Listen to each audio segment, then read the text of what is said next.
Hello दोस्तों, आज अपने YouTube चैनल मीमांसा एक्सीलेंट एकेडमी में आप सभी लोगों का स्वागत है। आज हम लोग इस मैराथन क्लास में पॉलिटिकल साइंस की NCERT classes 9th and 10th के मोस्ट प्रश्न देखेंगे जो इम्पोर्टेंट रहेंगे। लगभग 100 क्वेश्चन की श्रृंखला रहेगी आपके सामने, आप लोग ज़रूर देखें और सभी वेरी इंपॉर्टेंट प्रश्न रहेंगे। तो हम आपको आगे वीडियो में लेके चलने से पहले आप लोग हमारे चैनल को सब्सक्राइब करें और लाइक करें। अपने दोस्तों को शेयर करने में कंजूसी ना करें, शेयर करते रहें। और हम लोग इस मैराथन क्लास में बहुत ही इंपॉर्टेंट क्वेश्चन है पॉलिटिकल साइंस के, जो कि NCERT क्लास 9 और 10th की क्लास के रहेंगे और इम्पोर्टेंट है। आप हमारी थ्योरी क्लास भी पढ़ सकते हैं, हमारे चैनल पर जा कर के वीडियो में जाके देख सकते हैं। और उसी से इम्पोर्टेंट क्वेश्चन है 9th और 10th के लिए। तो चैनल को अगर सब्सक्राइब नहीं किया है तो सब्सक्राइब कर लें और अपने बेल आइकन को भी प्रेस करें, जिससे आपको मिलने वाले आगे क्वेश्चन इस नोटिफिकेशन में आपको जस्ट ही वीडियो मिलेगा।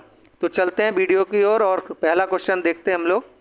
पहला क्वेश्चन है कि राष्ट्रीय मानव अधिकार आयोग एक स्वतंत्र आयोग है जिसकी स्थापना कानून द्वारा वर्ष में की गई थी। तो इसका कौन सा आंसर सही होगा? ऑप्शन हमारे हैं 1993, 1995, 1999, 2001। तो इसका हमारा राइट आंसर कौन सा हो जाएगा? इसका राइट आंसर हो जाएगा ए नंबर, यानी 1993, ऑप्शन नंबर ए। चलते हैं नेक्स्ट प्रश्न के लिए। नेक्स्ट प्रश्न है, इनमें से कौन सा अधिकार सरकार या पुलिस द्वारा गिरफ्तार किए गए व्यक्ति को प्रदान किया जाता है? इनमें से कौन सा अधिकार सरकार या पुलिस द्वारा गिरफ्तार किए गए व्यक्ति को प्रदान किया जाता है? तो ऑप्शन हमारे 4, उसकी गिरफ्तारी के कारणों के बारे में सूचित किया जाना चाहिए, उसकी गिरफ्तारी के 24 घंटे के भीतर मजिस्ट्रेट के सामने पेश किया जाना चाहिए, अपने बचाव के लिए एक वकील नियुक्त करना चाहिए, उपयुक्त सभी। तो ये हमारे अधिकार के नियम हैं और इसमें सरकार द्वारा पुलिस द्वारा जो गिरफ्तार किए, ये सभी नियम हमारे सही हैं। तो इसका ऑप्शन नंबर हमारा डी सत्य है, यानी करेक्ट जो आंसर है डी। चलते हैं नेक्स्ट क्वेश्चन की ओर और नेक्स्ट क्वेश्चन हमारा है,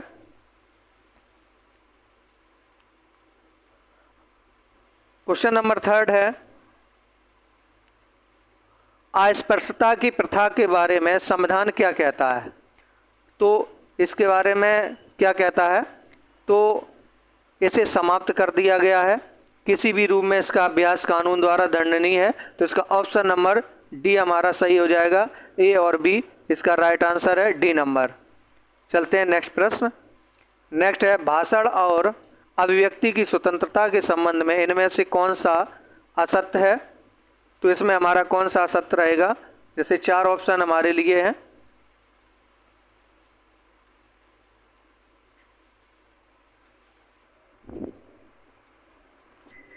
तो हमारे इसमें 4 ऑप्शन हैं, कौन सा सत्य हो जाएगा? भाषण और अभिव्यक्ति की स्वतंत्रता के संबंध में इनमें से कौन सा सत्य है?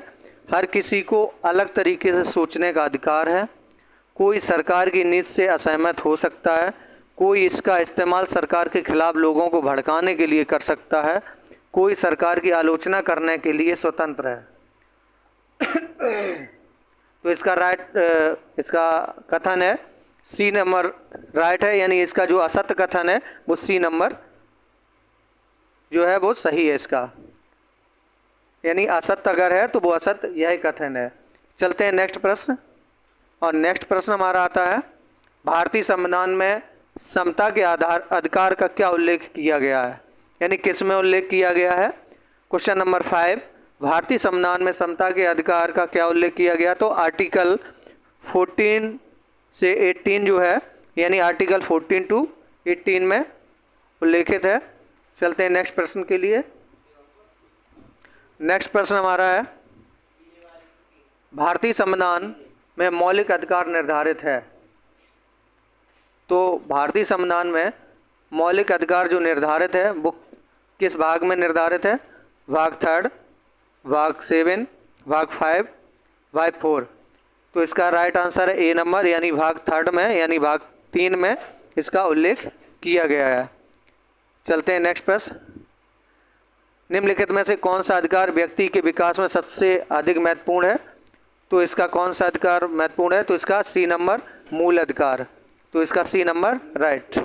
नेक्स्ट प्रश्न, इनमें से कौन सी स्वतंत्रता भारतीय नागरिकों को प्राप्त नहीं है?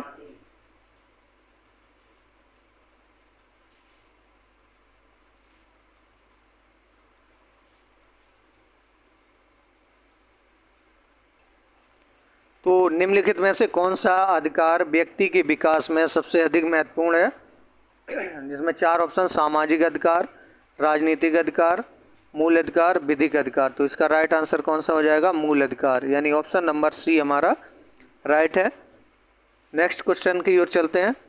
नेक्स्ट क्वेश्चन है हमारा, इनमें से कौन सी स्वतंत्रता भारतीय नागरिकों को प्राप्त नहीं है? यहाँ पर कौन सा हमारा करेक्ट आंसर हो जाएगा? इसका करेक्ट आंसर है डी नंबर, सशस्त्र विद्रोह में भाग लेने की स्वतंत्रता, यानी ऑप्शन नंबर डी हमारा राइट। नेक्स्ट प्रश्न, इनमें से कौन सा अधिकार है जो मूल अधिकार की श्रेणी में नहीं आता है? तो ये 1, 2, 3 ये हमारे मूल अधिकार में आते हैं। तो डी नंबर जो हमारा राइट है, संपत्ति का अधिकार जो है मूल अधिकार में नहीं आता है। चलते हैं नेक्स्ट प्रश्न, बिल ऑफ राइट्स किस देश से संबंधित है? तो बिल ऑफ राइट्स जो है वो ब्रिटेन से संबंधित है। इसका राइट आंसर ए नंबर। भारतीय संविधान के विवरण 19 से 22 तक में निम्नलिखित में से किस अधिकार का वर्णन किया गया है? तो इसका राइट आंसर है बी नंबर, स्वतंत्रता का अधिकार। इसमें 1922 तक में उल्लेख किया गया है। नेक्स्ट है, संयुक्त राष्ट्र सार्वभौम ने मानवाधिकारों की घोषणा की पत्र की स्वीकार किया है। तो कब किया है? डी नंबर, ऑप्शन नंबर 1948 में, 1948 में स्वीकार किया है। नेक्स्ट क्वेश्चन है, निम्नलिखित में कौन सी प्रथा देश के धर्मनिरपेक्ष दर्शन के विरुद्ध है? तो ये ऑप्शन है सरकारी स्कूलों में धार्मिक शिक्षा देना, ये धर्मनिरपेक्ष के विरुद्ध है। तो ऑप्शन नंबर डी इसका राइट। चलते हैं नेक्स्ट 14 नंबर, इनमें से कौन सी स्वतंत्रता भारत में स्वतंत्रता के अधिकार के तहत उपलब्ध नहीं है? तो ये कौन सी नहीं है? यानी ए नंबर, लोगों को सरकार के खिलाफ विद्रोह करने के लिए उकसाने की स्वतंत्रता जो है वो उपलब्ध नहीं है। चलते हैं नेक्स्ट, राज्यसभा में सदस्यों की कुल संख्या कितनी होती है? तो वो होती है 250। ऑप्शन नंबर बी हमारा सही हो जाएगा, करेक्ट। नेक्स्ट, लोकसभा का कार्यकाल वर्षों में कितना होता है? तो लोकसभा में का जो कार्यकाल होता है वो 5 वर्ष के लिए होता है। Correct answer B number. Next, द्वितीय पिछड़ा वर्ग आयोग ने अपनी रिपोर्ट कब दी थी? तो इसका ऑप्शन नंबर हमारा सी हो जाएगा, 1980 में दिया था। चलते हैं नेक्स्ट प्रश्न। नेक्स्ट प्रश्न है, राज्यसभा के कार्यकाल की अवधि वर्षों में कितनी है? तो ऑप्शन नंबर सी है, यानी 6 वर्ष जो है वो हमारा राज्यसभा के कार्यकाल की अवधि। ऑप्शन नंबर सी हमारा राइट। नेक्स्ट प्रश्न, कौन सा सदन भंग किया जा सकता है? तो लोकसभा, राज्यसभा दोनों। तो इसमें जो सदन भंग किया जा सकता है वो लोकसभा किया जा सकता है, जिसे हम निम्न सदन बोलते हैं। कौन सा सदन स्थायी है? तो इसमें स्थायी जो सदन है वो हमारा राज्यसभा है। ऑप्शन नंबर बी हमारा राइट है। नेक्स्ट, राष्ट्रपति का सदस्य है लोकसभा, राज्यसभा दोनों में से कोई नहीं, दोनों सदन। तो इनमें से कोई नहीं, ऑप्शन नंबर सी हमारा राइट हो जाएगा, राष्ट्रपति जो सदस्य है इनमें से कोई नहीं। नेक्स्ट, राज्यसभा के पास पर विशेष अधिकार है, राष्ट्र का आर्थिक मामला, राष्ट्रपति की शक्तियाँ, राज्य। तो राज्यसभा के पास जो विशेषाधिकार जो है वो राज्य से संबंधित है। नेक्स्ट क्वेश्चन, जनहित समूह के संबंध में क्या सत्य नहीं है? तो वो क्या सत्य नहीं है? 4 ऑप्शन है, जिसमें सही है उनका लक्ष्य अपने सदस्यों की मदद करना, ये हमारा सही हो जाएगा। जैसे वे कुछ सामान्य या सामान्य हित का प्रतिनिधित्व करते हैं, ये नहीं है। संगठन के सदस्यों को उस उद्देश्य में लाभ नहीं हो सकता जिसका संगठन प्रतिनिधित्व करता है, या चयनात्मक भलाई की बजाय सामूहिकता को बढ़ावा दे। तो इसका राइट आंसर है उनका लक्ष्य अपने सदस्यों को मदद करना, ये जनहित समूह के संबंध में सत्य नहीं है। चलते हैं नेक्स्ट। जब हम सरकार के बारे में बात करते हैं तो आमतौर पर हमारा मतलब होता है विधानमंडल, प्रधानमंत्री, कार्यपालिका, ऊपर के सभी। तो इसका ऑप्शन नंबर सी कार्यपालिका जो हमारा करेक्ट हो जाएगा। निम्नलिखित में से कौन सा एक प्रकार का मंत्री नहीं है? जैसे कैबिनेट मंत्री, स्वतंत्र प्रभार राज्य मंत्री, राज्यपाल। तो ये जो मंत्री नहीं है, और डी नंबर राज्यपाल नहीं है। नेक्स्ट, भारत की सबसे शक्तिशाली संस्था कौन सी है? स्कूल, मंत्रिमंडल, सीजेआई, पुलिस। तो सबसे शक्तिशाली संस्था कौन सी है? मंत्रिमंडल। ऑप्शन नंबर बी हमारा राइट। नेक्स्ट क्वेश्चन, यदि आप भारत के राष्ट्रपति के रूप में चुने जाते हैं तो निम्नलिखित में से कौन सा निर्णय आप स्वयं ले सकते हैं? तो इसमें कौन सा ले सकते हैं? आप अपनी पसंद के नेताओं को मंत्रिपरिषद में नामांकित करें। ये गलत है। दोनों सदनों से पारित विधेयक पर पुनर्विचार की मांग करें, यानी ऑप्शन नंबर सी हमारा करेक्ट हो जाएगा। निम्नलिखित में से कौन राजनीतिक कार्यपालिका का हिस्सा है? तो इसका ऑप्शन नंबर हमारा क्या हो जाएगा? गृह मंत्री। ऑप्शन नंबर सी जो है वो राजनीतिक कार्यपालिका का हिस्सा है। नेक्स्ट क्वेश्चन, न्यायपालिका के बारे में निम्नलिखित में से कौन सा कथन गलत है? तो इसमें कौन सा नंबर गलत है? तो ए नंबर जो है वो गलत है। संसद द्वारा पारित प्रत्येक कानून को सर्वोच्च न्यायालय की मंजूरी की आवश्यकता होती है। तो इसका ऑप्शन नंबर ए हमारा जो है वो गलत है और इसका राइट। तो इसका ऑप्शन नंबर हमारा कौन सा राइट है न्यायपालिका के बारे में? तो इसका ऑप्शन नंबर हमारा जो कथन गलत है वो है ए नंबर। संसद द्वारा पारित प्रत्येक कानून को सर्वोच्च न्यायालय की मंजूरी की आवश्यकता होती है। चलते हैं नेक्स्ट क्वेश्चन की ओर। नेक्स्ट क्वेश्चन हमारा है, निम्नलिखित में से कौन सी संस्था मौजूदा कानून में बदलाव कर सकती है? तो मौजूदा कानून में बदलाव कर सकती है, जिसका करेक्ट आंसर हो जाएगा डी, यानी संसद जो है वो सर्वोच्च यानी जो कानून में है वो बदलाव कर सकती है। ये नहीं कर सकती 3। तो इसका राइट आंसर है संसद। नेक्स्ट क्वेश्चन हमारा है, भारत में प्रधानमंत्री को सीधे जनता द्वारा क्यों नहीं चुना जाता है? इसका ऑप्शन नंबर हमारा कौन सा हो जाएगा? तो जैसे संसदीय लोकतंत्र में लोकसभा में बहुमत दल का नेता ही प्रधानमंत्री बन सकता है, तो इसमें पूछा जा रहा है कि भारत में प्रधानमंत्री को सीधे जनता द्वारा क्यों नहीं चुना जा सकता है? तो इसका उपरोक्त यानी आंसर जो है राइट वो ए नंबर है, यानी संसदीय लोकतंत्र में लोकसभा में बहुमत दल का नेता ही प्रधानमंत्री बन सकता है, यानी राइट आंसर इसका ए नंबर। चलते हैं नेक्स्ट प्रश्न। नेक्स्ट है, संसद क्या है? राष्ट्रीय स्तर पर निर्वाचित प्रतिनिधियों की सभा, नियुक्त मंत्रियों से युक्त एक निकाय। तो संसद हमारी क्या कहलाती है? यानी इसमें 4 ऑप्शन है। करेक्ट आंसर इसका है हमारा, जैसे कि 4 ऑप्शन में से, तो इसमें हमारा संसद का क्या महत्व है, इसमें कौन सी संसद है? तो इसका ऑप्शन नंबर हमारा राइट निकलेगा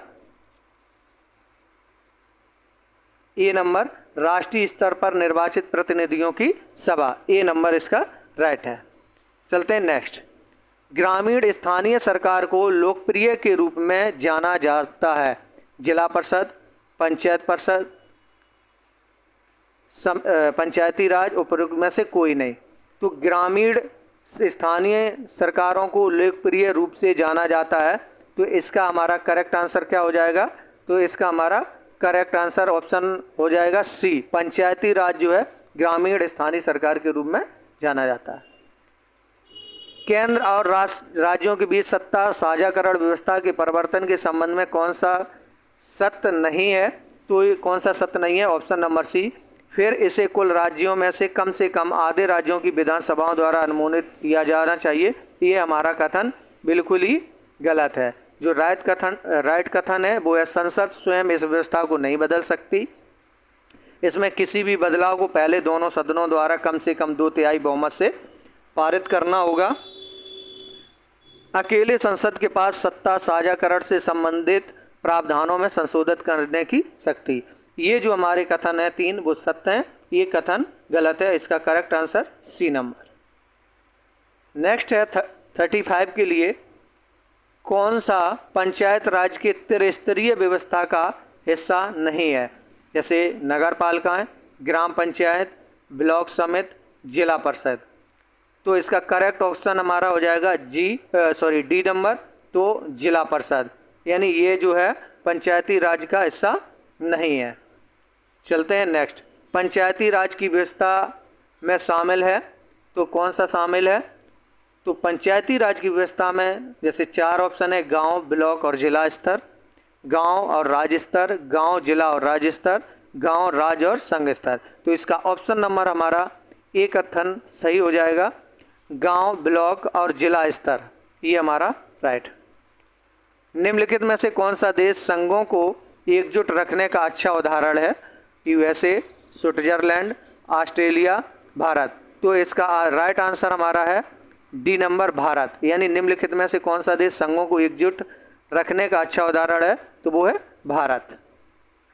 नेक्स्ट क्वेश्चन की ओर हम लोग चलते हैं। नेक्स्ट प्रश्न है, बेल्जियम और श्रीलंका में सत्ता साझाकरण व्यवस्था के बारे में कौन सा कथन सही है?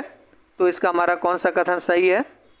तो वो है डी नंबर। बेल्जियम में एकात्मक सरकार से संघीय सरकार में परिवर्तन ने भाषाई आधार पर देश के विभाजन को रोक दिया। तो इसका राइट आंसर हमारा डी नंबर, यानी बेल्जियम और श्रीलंका में सत्ता साझाकरण व्यवस्था के बारे में कौन सा कथन सही है? तो वो डी नंबर राइट। चलते हैं नेक्स्ट।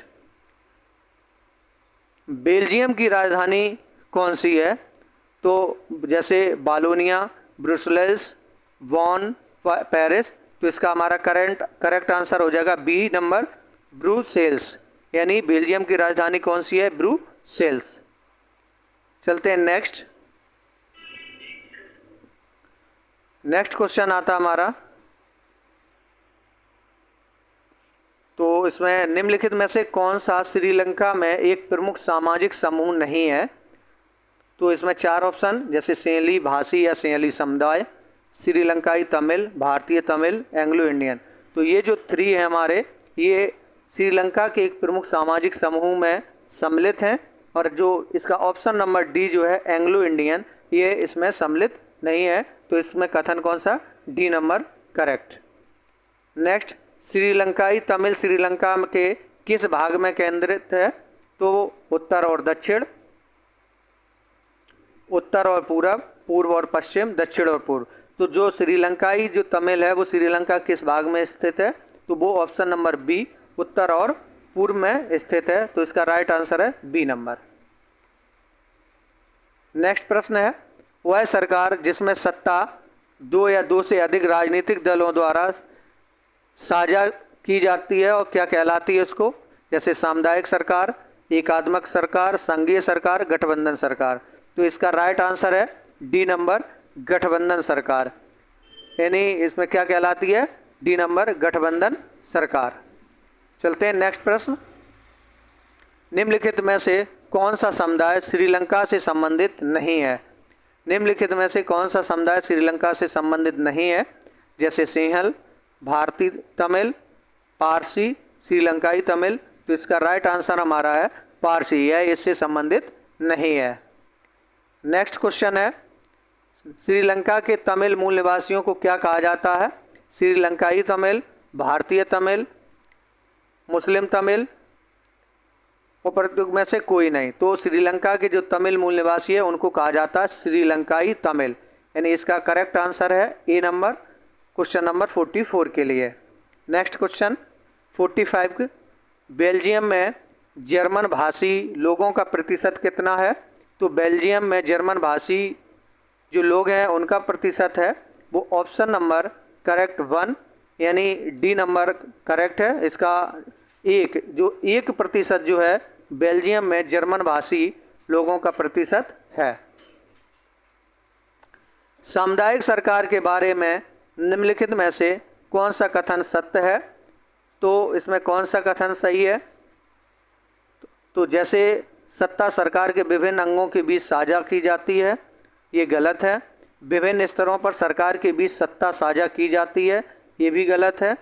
तो सत्ता विभिन्न सामाजिक समूहों द्वारा साझा की जाती है, तो इसका करेक्ट आंसर है सी नंबर 46 के लिए। नेक्स्ट क्वेश्चन है, श्रीलंका की जनसंख्या में किस प्रमुख सामाजिक समूह की हिस्सेदारी सबसे अधिक है? तो वो है सिंहल, यानी ऑप्शन नंबर ए हमारा राइट है।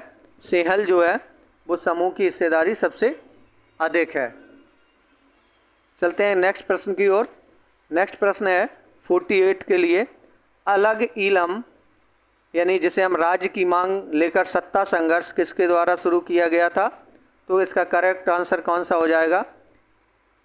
जैसे सिंहली, बौद्ध, उपरोक्त में से कोई नहीं, तो इसका सी नंबर करेक्ट हो जाएगा। तिमिलियन, तो यानी अलग ईलम राज्य की मांग को लेकर सत्ता संघर्ष किसने शुरू किया था? वो किया था तमिलियन ने, यानी ऑप्शन नंबर सी जो है हमारा करेक्ट है। चलते हैं नेक्स्ट प्रश्न की ओर।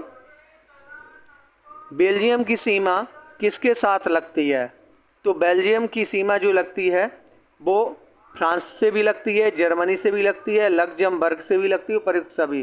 तो इसका करेक्ट आंसर हमारा कौन सा हो जाएगा? डी नंबर हमारा राइट हो जाएगा। चलते हैं नेक्स्ट प्रश्न।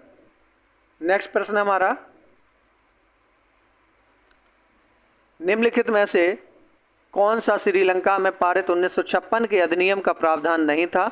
50 नंबर क्वेश्चन है, तो इसके लिए हमारा ऑप्शन जाएगा सी नंबर राइट होगा, यानी करेक्ट आंसर है सी, प्रांतों को स्वायत्तता दी गई। यानी श्रीलंका में पारित 1956 के अधिनियम का प्रावधान नहीं था, तो वो जो नहीं था वो था प्रांतों को स्वायत्तता दी गई।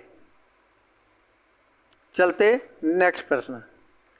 नेक्स्ट प्रश्न हमारा है, जब केंद्र और राज्य सरकारों से शक्ति छीन कर स्थानीय सरकार को दे दी जाती है तो इसे क्या कहा जाता है?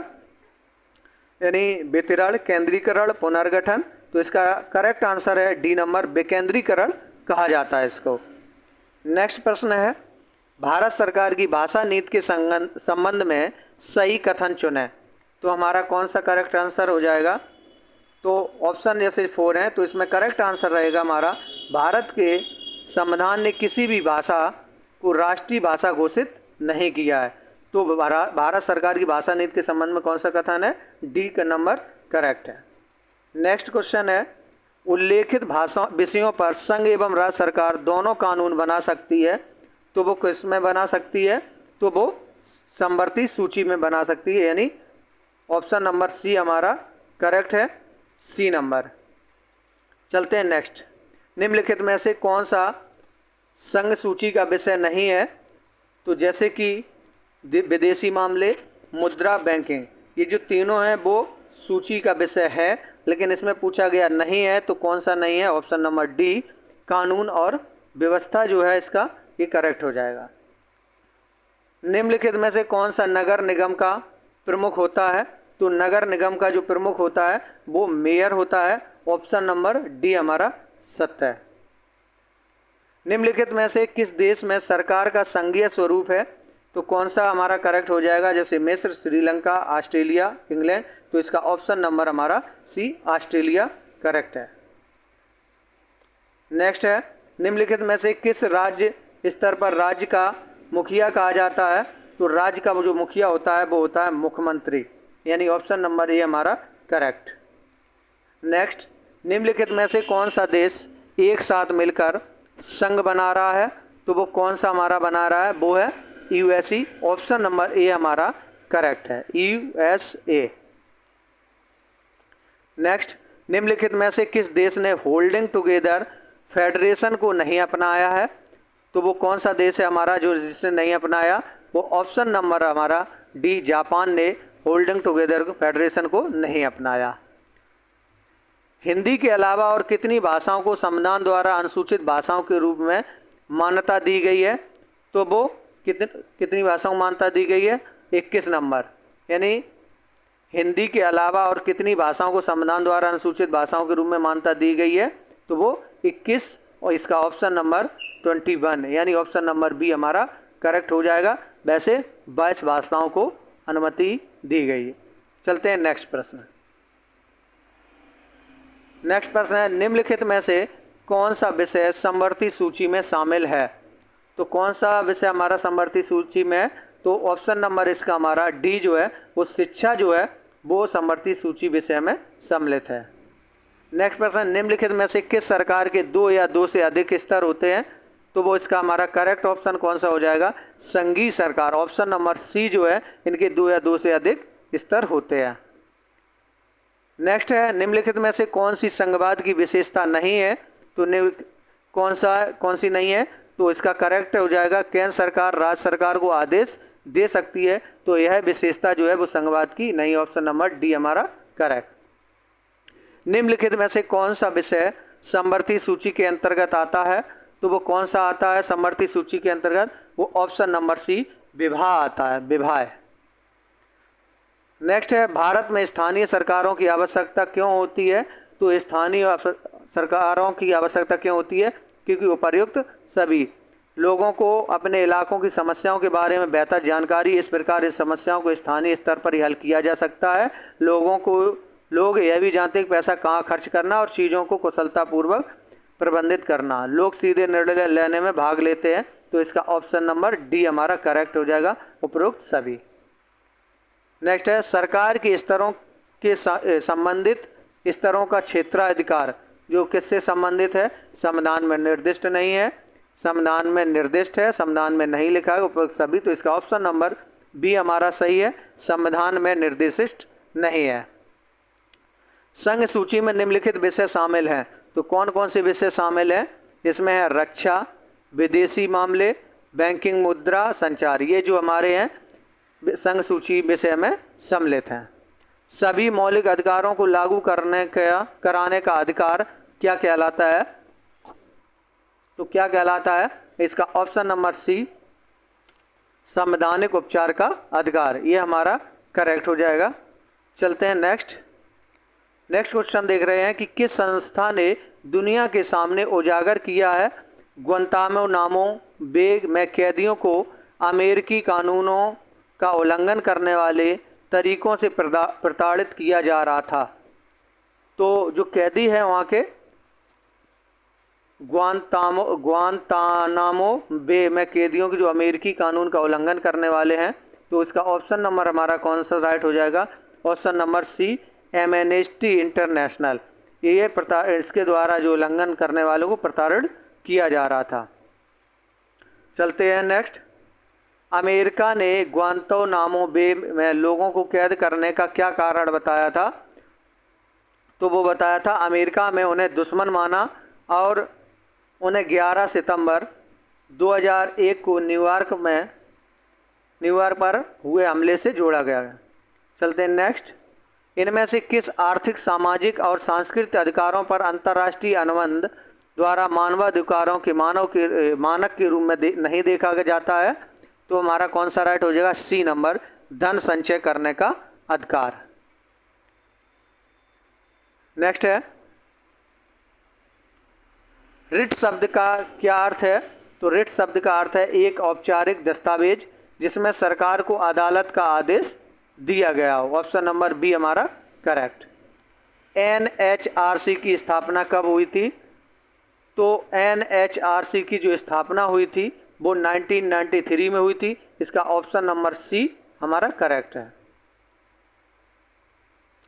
बेल्जियम की सामुदायिक सरकार में निम्नलिखित में से किसके तहत सत्ता साझा की जाती है? तो किसके तहत साझा की जाती सत्ता? वो ऑप्शन नंबर ए विभिन्न सामाजिक समूह, यानी ऑप्शन नंबर ए हमारा करेक्ट हो जाएगा। बेल्जियम में राज्य सरकारें हैं। तो बेल्जियम में किस प्रकार की राज्य सरकारें? वो केंद्र सरकार के अधीनस्थ नहीं है। किसके? केंद्र सरकार के अधीनस्थ नहीं है बेल्जियम में। नेक्स्ट हमारा है क्वेश्चन है कि विवेकपूर्ण कारण का क्या अर्थ है? विवेकपूर्ण कारण का क्या अर्थ है? लोकतंत्र की परिभाषा सत्ता की भागीदारी से होती है। सामाजिक संघर्षों को कम करने में सत्ता की अहम भूमिका होती है। ऑप्शन सी बहुमत को लगातार नतीजे तय करने चाहिए।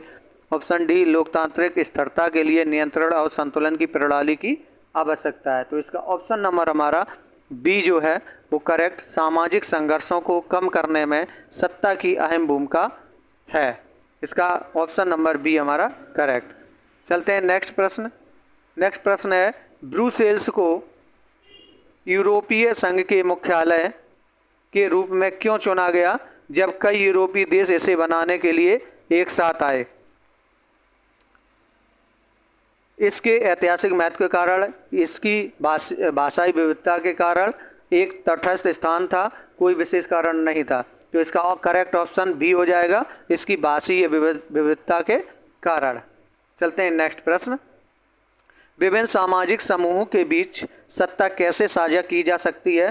तो इसका करेक्ट ऑप्शन डी हो जाएगा, संवैधानिक एवं कानूनी व्यवस्थाओं के माध्यम से, इसके माध्यम से सत्ता साझा की जा सकती है। श्रीलंका की जनसंख्या को विभाजित किया गया, तो वो किस में विभाजित किया गया? करेक्ट ऑप्शन सी हो जाएगा, सिंहली 74% और तमिल 18% इसमें विभाजित किया गया श्रीलंका। चलते हैं नेक्स्ट प्रश्न 80 नंबर, और इसका ये लास्ट। विभिन्न स्तरों पर सरकारों के बीच साझा की जाने वाली शक्ति को क्या कहा जाता है? तो क्या कहा जाता है? तो इसका करेक्ट आंसर हमारा क्या हो जाएगा? जैसे क्षैतिज वितरण, ऊर्ध्वाधर वितरण और तिरछा वितरण। तो इसका करेक्ट आंसर हमारा हो जाएगा, वो हो जाएगा या उपर्युक्त में से कोई नहीं। तो इसका हमारा करेक्ट ऑप्शन कौन सा रहेगा? और इससे आगे हमारे नेक्स्ट क्वेश्चन आप लोग लाइक करिए और सब्सक्राइब करें। तो इसको हम लोग नेक्स्ट कौन सा हो जाएगा? इसका ए नंबर करेक्ट हो जाएगा, क्षैतिज वितरण, यानी करेक्ट ऑप्शन ए हमारा करेक्ट है। मिलते हैं, चलते हैं नेक्स्ट क्वेश्चन की ओर।